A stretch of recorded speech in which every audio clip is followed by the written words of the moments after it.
Hi friends, నమస్తే. Welcome back to my channel. ఈ రోజు నేను కందిపప్పు చారు చేయబోతున్నాను. ఎలా చేస్తున్నానో ఒకసారి మీరు చూడండి. 2 గ్లాసుల కందిపప్పు తీసుకుంటున్నాను. ఆల్రెడీ ఒక గ్లాస్ వేసాను దీంట్లో. దీన్ని ఇప్పుడు మనం కడుక్కుందాం. 2 టైమ్స్ కడుక్కోవాలి. ఇందాక ఈ గ్లాస్ తో 2 గ్లాసెస్ తీసుకున్నాం కదండి కందిపప్పు.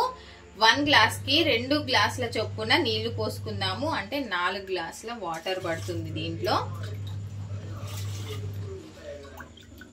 3, 4. ఓకేనా ఫ్రెండ్స్? దీన్ని ఇప్పుడు ఏం చేద్దామంటే స్టవ్ ఆన్ చేసుకొని ఈ గిన్నెను స్టవ్ పైన పెట్టుకుందాం. పెట్టుకొని ఇప్పుడు కొంచెము పసుపు,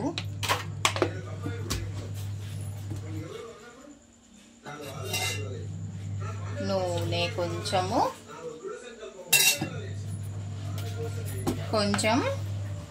ఉప్పు, అంతే ఫ్రెండ్స్.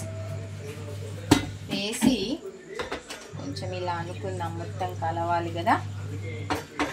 ఈ మూత పెట్టేద్దాం. నార్మల్గానే ఉడికిద్దాం ఈ పప్పుని. ఇలా ఉడికిస్తేనే పప్పు ఎప్పుడైనా టేస్టీగా వస్తుంది. ఇది 1/2 అవర్ పడుతుంది ఉడకడానికి. అంతలోపు మనము ఇక్కడ కొంచెం చింతపండు తీసుకున్నాను. ఈ చింతపండు ఎప్పుడైనా సరే చింతపండును కడిగి పెట్టుకోవాలి. కడగకుండా వాడరాదు, మంచిది కాదు.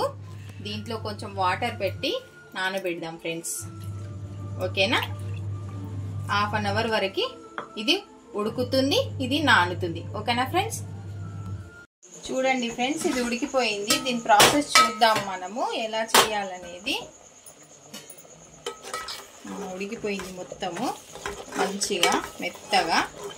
ఇది ఎప్పుడైనా సరే స్టవ్ సిమ్లో పెట్టి మాత్రమే ఉడికించుకోవాలి. లేకపోతే పప్పు మొత్తం పొంగిపోతుంది. అలా పొంగనీయకూడదు. పొంగితే మొత్తము టేస్ట్ అంతా వేరే అయిపోతుంది, బాగోదు టేస్ట్. పొంగకుండా మామూలుగా నార్మల్ మీడియం స్టేజ్ కానీ లేకపోతే మొత్తం సిమ్లో కానీ పెట్టి ఉడికించుకోవాలి. ఇప్పుడు ప్రాసెస్ చేస్తాను చూడండి. చూడండి ఫ్రెండ్స్, నేను ఈ గిన్నెని 2 కాళ్ళ సందులో పెట్టి ఈ పప్పు గుత్తితో రౌండ్గా తిప్పుతున్నాను. మెత్తగా అవుతుంది. ఎందుకంటే మనం ఇది కుక్కర్లో వేయలేదు కదా, గిన్నెలో వేసి మాత్రమే ఉడికిచ్చాము. కొంచెం పలుకుగా ఉంటే ఏమైనా ఉంటే మెత్తగా అయిపోతుంది. దాంట్లోనే కొంచెం ఉప్పు, ఇందాక కొంచెం వేసాము కానీ సరిపోదు. ఇంకొంచెం ఉప్పు వేసుకుందాము. కొంచెం కారపొడి వేసుకుంది, సరిపోతుంది. ఎక్కువ అవసరం లేదు. కారం బాగుంది కారం అది. మళ్ళీ ఇంకా 2 పచ్చిమిర్చి కూడా వేయాల్సి వస్తుంది దీంట్లో టేస్ట్ కోసము. ఇలా మెత్తగా రుబ్బుకున్న తర్వాత ప్రాసెస్ చూడండి, చూపిస్తాను. ఈ గిన్నెను మళ్ళీ పెట్టి స్టవ్ ఆన్ చేసుకుందాం ఫ్రెండ్స్. ఇప్పుడు చూడండి ప్రాసెస్. చింతపండు ఇందాక నానబెట్టుకున్నాం కదా, నానబెట్టుకున్న చింతపండుని కొంచెం స్మాష్ చేసుకుంటూ వాటర్ ఇందులో పోసేసుకుందాము.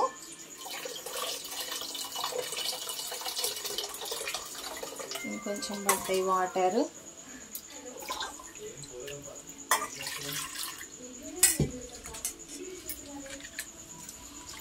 ఎప్పుడైనా సరే ఫ్రెండ్స్ చింతపండును కంపల్సరీ కడిగిన తర్వాతే వాడాలి, గుర్తుపెట్టుకోండి ఫ్రెండ్స్.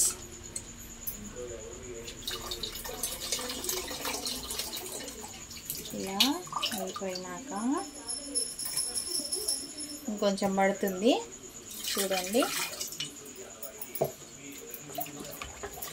ఇలా మొత్తం చేశాక అవసరమైతే హ్యాండ్ పెట్టుకోండి, కాలకపోతే కాలితే కనుక స్పూన్ పెట్టుకొని ఇదంతా పక్కకు సైడ్కున్న పప్పు మొత్తం మంచిగా నీట్గా చేసుకోండి. ఓకే, ఇప్పుడు దీంతో మనకు అవసరం లేదు, ఇది సరిపోయింది. ఓకే, ఇప్పుడు ఈ పప్పుని మసలనివ్వాలి ఒక అరగంట పాటు. అందుకోసమని మనం కొంచెం వాటర్ పోసుకుందాము. వాటర్ పోసుకున్న తర్వాత చూడండి, ఇప్పుడు మనము పచ్చిమిర్చి 2, ఇందాక కొంచెం కారం పొడి వేసాము, అది సరిపోదు. కాకపోతే కారం పొడి చాలా కారమే ఉంది. అది కొంచెం తేజ మిర్చి వేసి పట్టించాము. ఆ కారం పొడిలో కొంచెం 2 ఆనియన్స్ వేస్తున్నాను ప్రస్తుతానికైతే. తాలింపుకు ఒక ఆనియన్ వేసుకుందాము.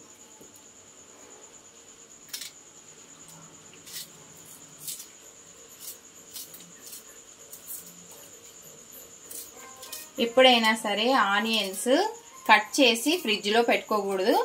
ఎప్పుడైనా వాడేటప్పుడు మాత్రమే ఆనియన్స్ని కట్ చేసి వాడాలి, వెంటనే వాడాలి. అలా వాడడం మంచిది.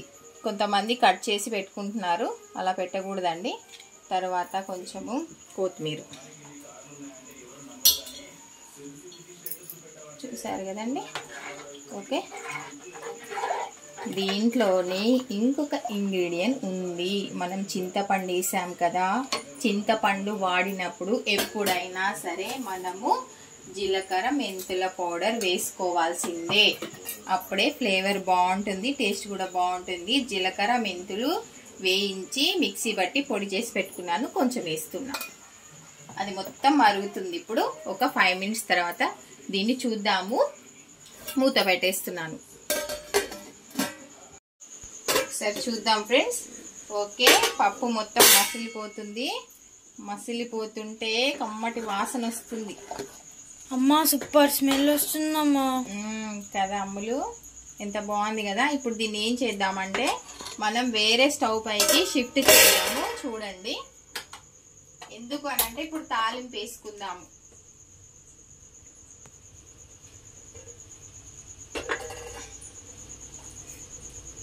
చూడండి, మళ్ళీ ఇంకొక గిన్నె పెట్టుకుందాం. స్టవ్ పైన పెట్టుకొని ఆయిల్ వేసుకుందాం.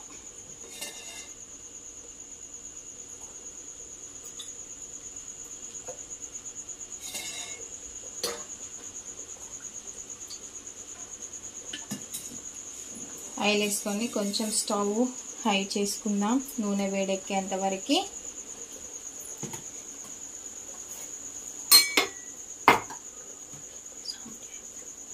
దీన్ని ఆఫ్ చేసేద్దాం ఫ్రెండ్స్. పప్పును ఆఫ్ చేసేసాను. చూడండి, ఇప్పుడు నేను చేస్తున్నా.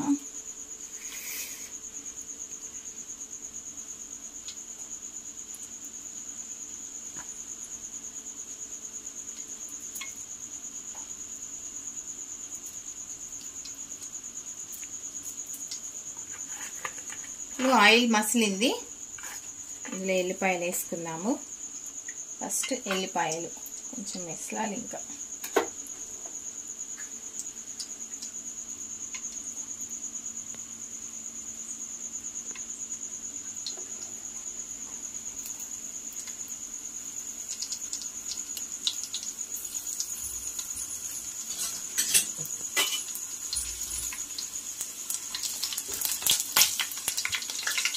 చుట్టుపక్కలాడుతుంది. ఎనికి జరగము.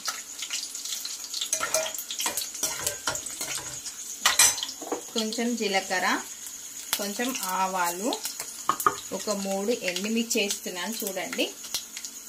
తర్వాత ఉల్లిగడ్డలు, కరివేపాకు,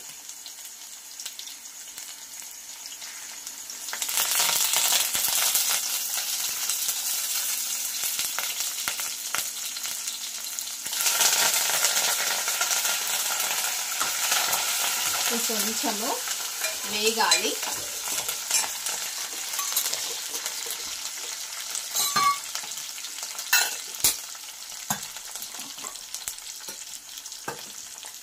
కొంచెం వేగాలి ఫ్రెండ్స్ ఇది. ఇంకా కొంచెం బ్రౌన్ కలర్ వస్తే టేస్ట్ బాగుంటుంది. కొంతమంది ఉల్లిపాయ లేకుండా కూడా తాలింపు పెడతారు. ఒకసారి ఉల్లిపాయ వేసి కూడా తాలింపు పెట్టండి, సూపర్ టేస్ట్ ఉంటుంది పప్పుచారు. మీకు నచ్చిందనే అనుకుంటున్నాను. నచ్చితే కామెంట్స్ చేయండి ఫ్రెండ్స్. ఎలా ఉన్నా కామెంట్స్ చేయండి. ఒకసారి ఇది మీరు ట్రై చేయండి, ట్రై చేసి చూడండి. చిన్నపిల్లలకి ఈ పప్పుచారు చాలా ఇష్టం, పెద్దవాళ్ళు కూడా చాలా ఇష్టంగా తింటూ ఉంటారు. నాకైతే చాలా ఇష్టం ఫ్రెండ్స్. ఇప్పుడు ఈ పప్పుచారుని మనము తాలింపు వేసేసుకుందాము. చూడండి,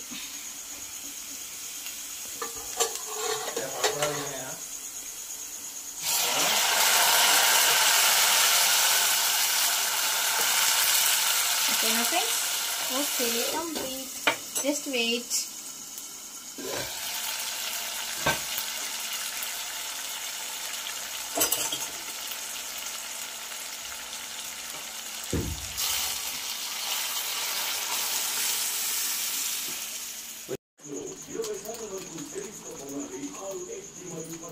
ఓకేనా ఫ్రెండ్స్, చూసారు కదా ఫ్రెండ్స్, మీరు కూడా ఒకసారి ట్రై చేయండి.